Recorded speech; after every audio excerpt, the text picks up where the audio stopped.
ಪಾಲ್ಗಾಮ್ ವಿಷಯನೂ ಕೂಡ ನಾವು ನೆನೆಸ್ಕೋಬೇಕಾಗ್ತದೆ.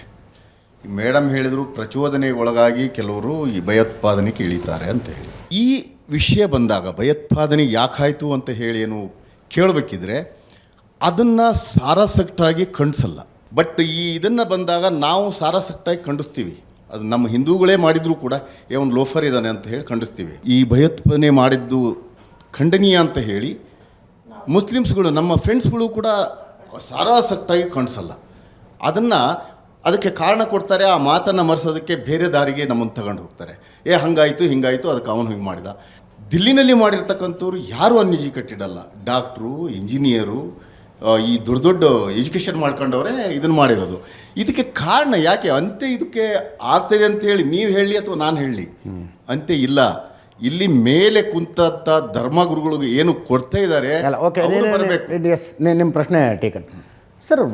ಶಿಕ್ಷಣ ಅನೇಕ ಸಮಸ್ಯೆಗಳಿಗೂ ಪರಿಹಾರ ಅಂತ ಹೇಳ್ತಾರೆ. ಒಂದು ಲೆಕ್ಕಾಚಾರದಲ್ಲಿ ಕೋಮುವಾದಕ್ಕೂ ಪರಿಹಾರ ಅಂತ ನಾವು ಅಂದ್ಕೊಂಡಿದ್ವಿ.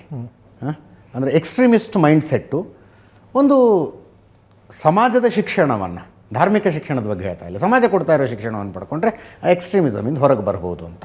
ಇಲ್ಲಿ ಯಾಕಾಗೋದಿಲ್ಲ ಅದು? ನೋಡಿ, ಎಕ್ಸ್ಟ್ರೀಮಿಸಮ್ಗೂ ಎಜುಕೇಷನ್ಗೂ ಒಂದು ಲಿಂಕ್ ಇದೆ. ಲಿಂಕ್ ಏನು ಅಂದರೆ ಅವನು ಎಷ್ಟು ಎಜುಕೇಟೆಡ್ ಆಗ್ತಾನೋ ಅಷ್ಟು ಹಾನಿ ಮಾಡ್ಬೋದು. So the more he is educated, the more potent he is as N extremist. Okay. So ನೀವು ಹಿಸ್ಟ್ರಿನಲ್ಲಿರೋ ಎಕ್ಸ್ಟ್ರೀಮಿಸ್ಟ್ ಫಿಗರ್ಸನ್ನು ತೊಗೊಂಡ್ರೆ ಪ್ರಾಯಶಃ ಅದರಲ್ಲಿ 90% ಎಲ್ಲರೂ ವಿದ್ಯಾವಂತರು, coming from very good families. Yes. So